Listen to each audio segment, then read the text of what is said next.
We have new and heartbreaking details tonight after a woman was killed by a fallen tree on a South Bay hiking trail. The Boy Scouts of America confirming she was on a planned hike with her child. Firefighters and rescue personnel were called to Rancho San Antonio County Park in Cupertino just before 10 this morning after calls came in for a woman trapped under a tree on the Steve Abers Trail. The Boy Scout says the mother was participating in a planned hike and those she was with were trying to lift the tree off the woman. Unfortunately, crews arrived, pronounced that woman dead. It's a tragedy. It's super rare. We do have cardiac events and heart attacks occasionally for people hiking on the trail system here. But trees falling, yeah, that's super, super rare. It's still winter conditions out here, so we always ask people just to be cautious of where they're hiking. The park remained open after the incident. However, that trail was closed while crews investigated. The Boy Scouts of America released a statement this evening saying in part, all scouts are safe and there were no additional injuries. Our emergency response protocols and notifications are currently being followed, and we appreciate privacy for the family and scout unit as they are still being moved from the area and rejoined with their families. And a number of trees came down in the San Jose area, causing damage to homes. This was on 11th and Margaret Streets, just a few blocks from the San Jose State. You can see two trees came crashing down on homes. The downed trees also took out power lines. According to PG&E's outage map, crews are working to restore power and hope to have it back on by midnight.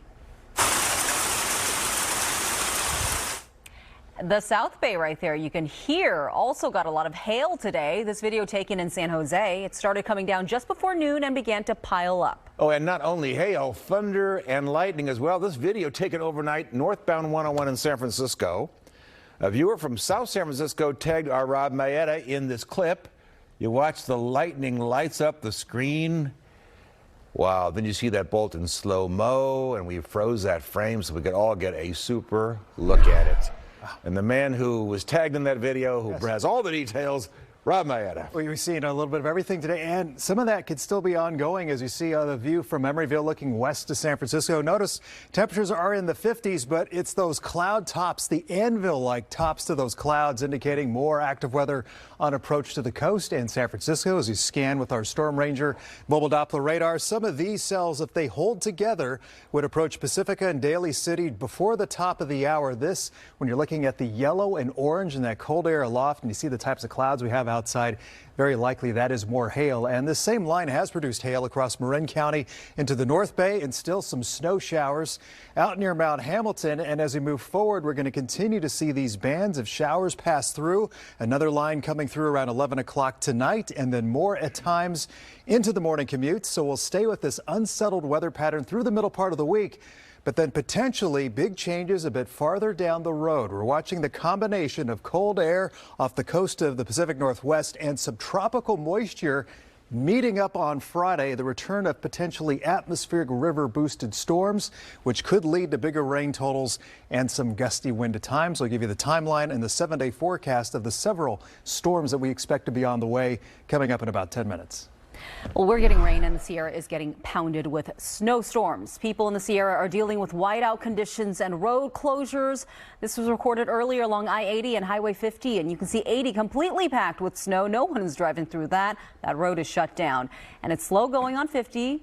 You can see right there, chain controls are in place. As you just saw, more snow keeps piling up in the Sierra. On top of that, you've got strong winds and ice creating dangerous conditions on the roads and on the slopes. NBC Bay Area's Christie Smith shows us how people in the Sierra are trying to get a handle on the conditions.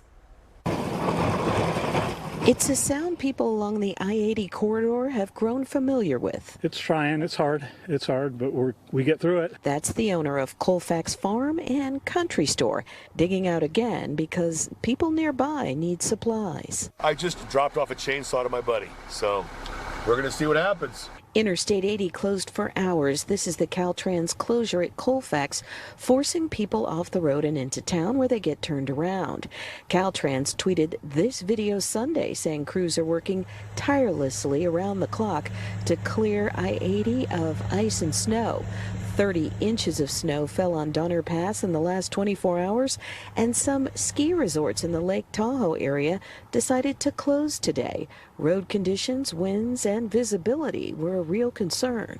completely kind of a whiteout. It was a blizzard. I mean, I started my morning by taking an hour to shovel the berm in my driveway just to get to work. And then I got to work and barely. The roads weren't plowed. Barrett Berghardt is director of mountain operations at Heavenly Mountain Resort. We closed early yesterday just because of blizzard conditions, and then we kind of had a team call this morning to decide if it was going to be safe to open the resort or not, and we just really felt the conditions were too poor to put our guests and staff in these kind of conditions and try to open the mountain. Meantime, the UC Berkeley Central Sierra Snow Lab in Soda Springs tweeted this video and shared that the lab got 30 inches of new snow in the last 24 hours and a season total of 562 inches, with another 2 to 4 feet expected into Monday.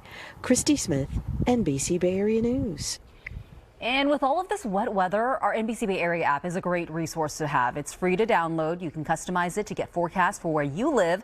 We'll send alerts to your phone before the rain moves into your neighborhood.